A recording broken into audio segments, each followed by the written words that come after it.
মন ভালো থাকতে আহামরি খুব বেশি কিছু লাগে না আসলে। প্রিয় মানুষটার সঙ্গ, সান্নিধ্য আর মানুষটার সাথে রোজ নিয়ম করে কথা বলা, মানুষটাকে চোখের সামনে দেখার মাঝেও শান্তি।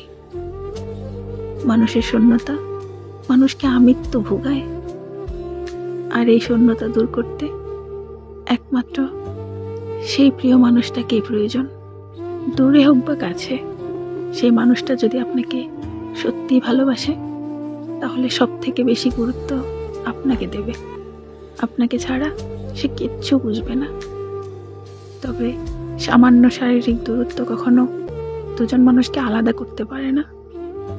জানেন তো, মানুষ যখন তার মন কিংবা চোখের আশেপাশে তার প্রিয় মানুষটার নাগাল না পায়, ঠিক তখন সে ভেঙে পড়ে, অসুখ হয়, রোজ রাতে জ্বর আসে, ঘন ঘন মুড সুইং হয়, তার কিছুই ভালো লাগে না।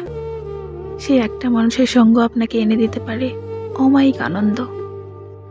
এই প্রিয় মানুষগুলো যদি সবসময় আমাদের ধারে কাছে থাকতো, চোখের সামনে থাকতো, তবে মন খারাপ, একাকিত্ব আর হতাশার কোনো বালাই থাকতো না।